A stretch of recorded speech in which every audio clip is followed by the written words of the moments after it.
Alright guys, we gotta talk about Wakandans. They're a problem. And they're a problem because they are so good. I mean that, guys. The Wakanda team is an incredible team.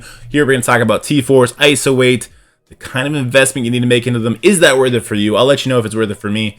And we're going to show them in some war fights. Without further ado, let's get into it.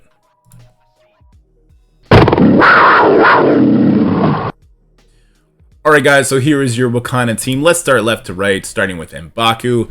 I like him as a striker. I like that triple tap interaction with Okoye. I can also see an argument made for Raider, just because his ultimate hits so many people, and his damage is actually pretty good.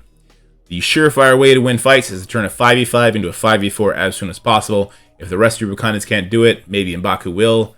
So I like him with those offensive ISO choices.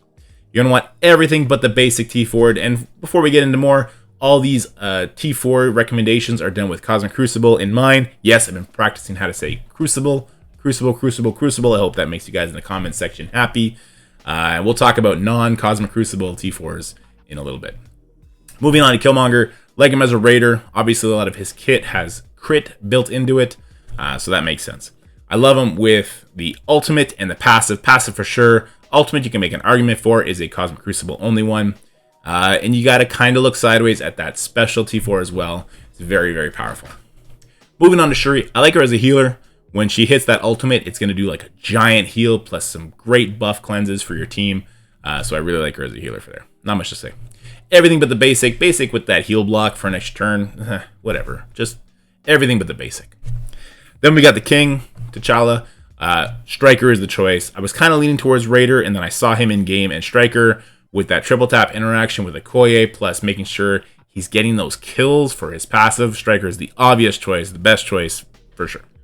I would suggest everything but the basic, but if you're going to max this team out, the basic is super strong. There's that bleed, which will feed off the Striker.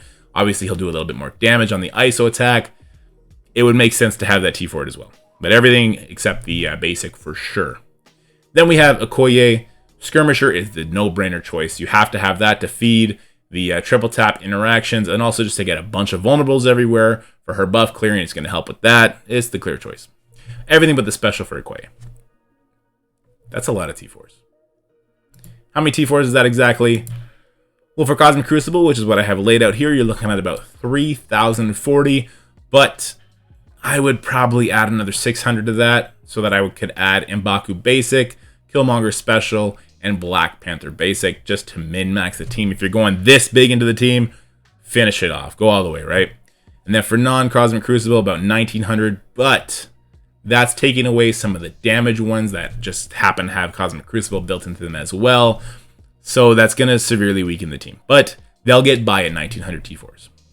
Let's go ahead, check some more defense, war offense, and we'll talk a little bit more about this team.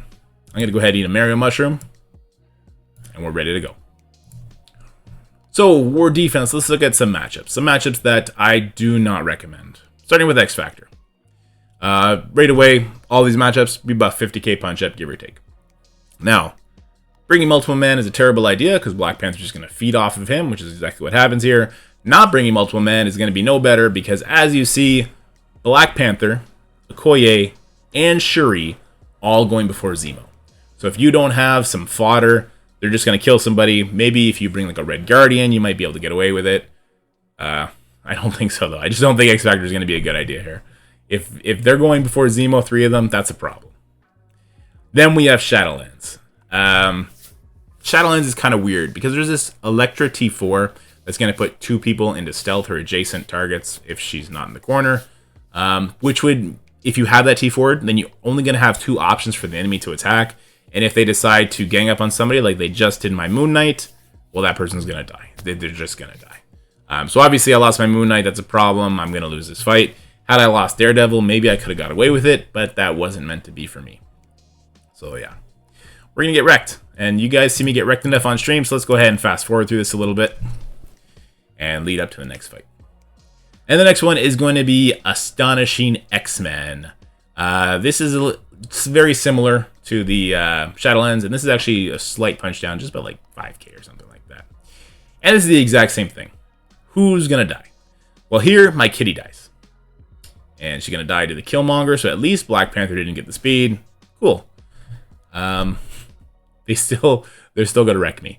Now I do actually win this fight just by like sheer RNG. Bishop's gonna go down eventually, and then Beast, Jubilee, and Iceman are actually gonna solo it there, just living and dying on the blinds by Jubilee. I don't recommend this fight. I don't want to show the rest of it. Yeah, don't take this matchup. In fact, if you're gonna use this team on offense, you can go ahead and use Wakandans to beat up Astonishing X-Men, because as soon as they're in your hands and you're picking your targets, you're going to roll through this team. So hopefully we're going to black out soon. But as you see, I got through the Black Panther. We got a bunch of buffs going. So, and just Beast. Beast is a beast. But yeah, don't take this matchup.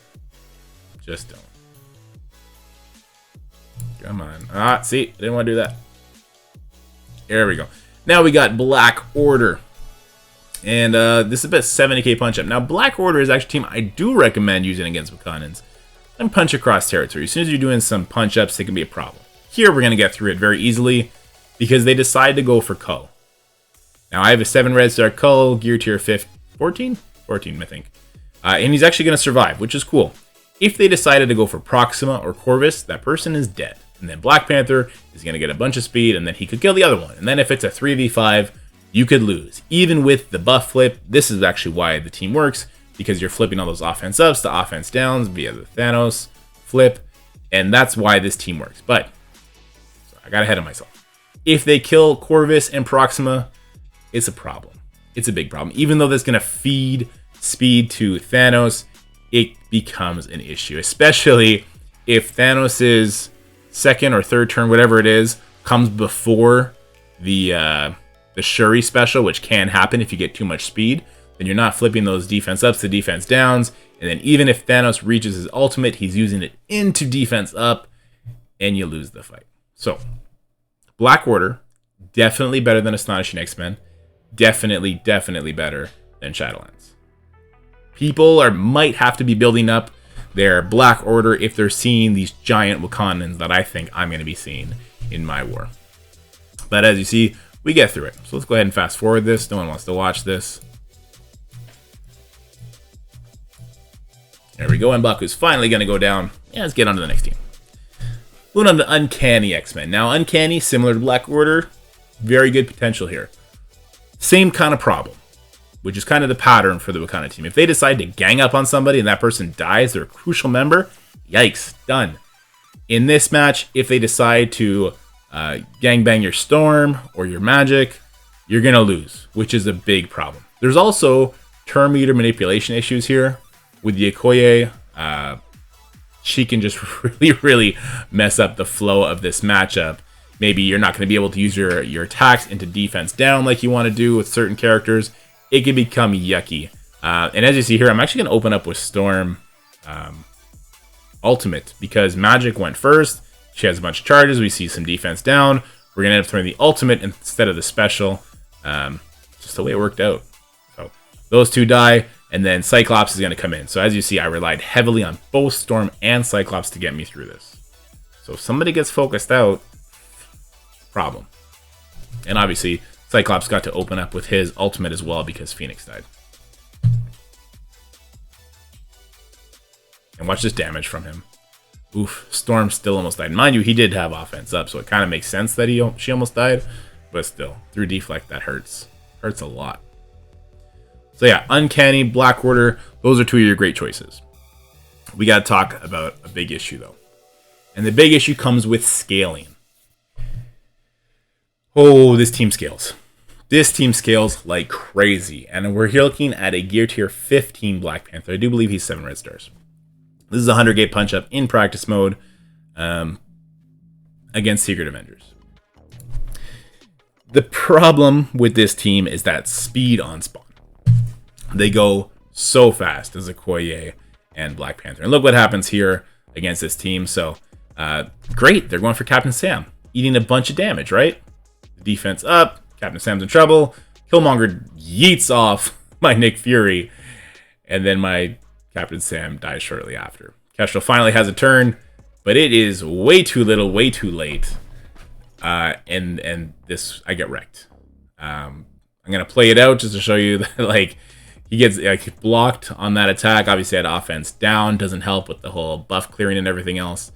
But it's just a problem. And even though I get to kill the Black Panther because of Kestrel, the rest of this team is still very strong, even without Black Panther. There goes Sharon. That's a problem. Yeah. So if they decide to tunnel somebody out, you're done. And if they decided to tunnel out Kestrel, even if I had the other 4, you're done. That's a 100k punch up. I get it. But a punch of crosses with the war buffs active, like Barracks and Cargo Bay, that kind of simulates a little bit of a punch up. When the numbers are equal, those rooms kind of simulate a little bit of a punch up. So be very careful when you're kind of measuring up your team choice against Wakanda, I guess is my message. But my suggestions, Black Order, Uncanny, use those 2. It's going to be a little bit different in Cosmic Crucible, and that'll be a separate video where I'm going to do all Cosmic Crucible stuff. But let's look at them on offense. This is doing a 200k punch up into Web Warriors. Like I said earlier, they can beat Astonishing X-Men, they can beat New Warriors. They don't really beat Young Avengers or Inhumans, or sorry, not Inhumans, Heroes for Hire, or anything crazy like that.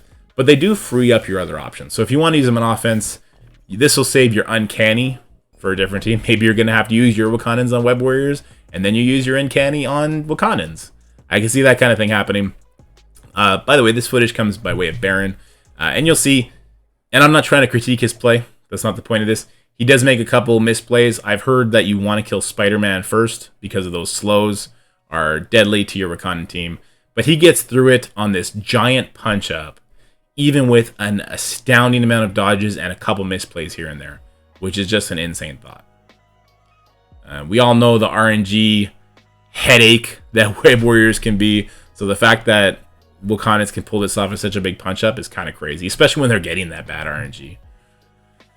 Oh my god. So there goes, and then some undodgeable attacks too, like from Black Panther there. That's kind of crazy. All the speed coming in. See, here's one of the misplays I noticed. Had he attacked Scarlet Spider, the assist coming in from Okoye could have peeled off those buffs that Scarlet Spider had, saving his team. That's one thing. Could have been dodged also, so maybe it wouldn't have mattered, right? But yeah, just they win. It's so crazy how much this team wins. It's scary. They're so good. But they come at a cost, and the cost is huge. And I know that's what all of the content creators are talking about, right? The cost for this team doesn't weigh the benefits. Well, we're going to see about Cosmic Crucible rewards. But here's the Wakandan problem, guys. With Scourge coming, we need to be building our Young Avengers. We need to be building our T4s. That's a problem. Also, with 2 Mystic characters on the Wakanda team, a lot of us are drained from building up the Darkhold team. There's another reason I threw up Morgan Le Fay there too. With the Scourge event, we are assuming we're getting Rogue. And they're going to slot into that Unlimited team, and that's also a Cosmic Crucible team. So if you want the very, very, very best Cosmic Crucible team, I would put money on the Limited X-Men team destroying the Wakanda team in Cosmic Crucible. Will that be the case in War? I don't know. But Wakandans are so good. They're so good in War. They're going to be so good in Tower. They're so fast everywhere with that on-spawn speed and that insane damage. It's a great team, but we have better priorities. Prepare for Scourge, and then Rogue is also kind of rumored that maybe she's going to help you one-shot the mutant node in Doom 2.3. That's a big thing for a lot of people too. So the cost is the big problem. And this is the cost for your Wakandans. 3,000 T4s for Cosmic Crucible. 2,000 for non-Cosmic, and then not super optimized. 7,000 SBCs to go from gear 12 to gear tier 15 on your Wakandans, not including Shuri. I took out Shuri because I'm going to assume a lot of people have her built for Doom already, for Dark Dimension, whatever. But the rest of the people you might not have thrown anything into. That is a stupid amount of SBCs and T4s. It's very hard to justify building them if you're starting from scratch. So take this information however you want it. I think they're a top 10, top 5 team. I think they're going to be amazing in Tower mode, in War, and in Cosmic Crucible. I'm terrified of when I'm going to face them, especially on stage 5. That's for another video, though. That's it. I'm scared. I'm scared. Anyway, guys, If you like this video, please like, share, and subscribe. Stay happy, healthy, have fun. Stay tuned. We're going to have more videos coming out this week. I kind of slacked last week, so I got a lot of ground to make up. And yeah, just take care. Oh, and quickly, what am I doing with my Wakandans? I'm not building them. They're so good. I'm not building them, though, because I maxed out my Young Avengers, and now I'm maxing out my A-Force because I'm a Scourge, Fiend, and then Unlimited X-Men. I have to assume are going to be better. That's where my resources are going to go. And then by then, the next patch will be out. And then we're going to have the Tech Raid team, I am assuming. So yeah, as much as I enjoyed making this video and getting my butt kicked by them on defense for hours, I can't justify building them with my own resource. But there's the information for you. Go ahead and decide what you want to do. Bye, guys.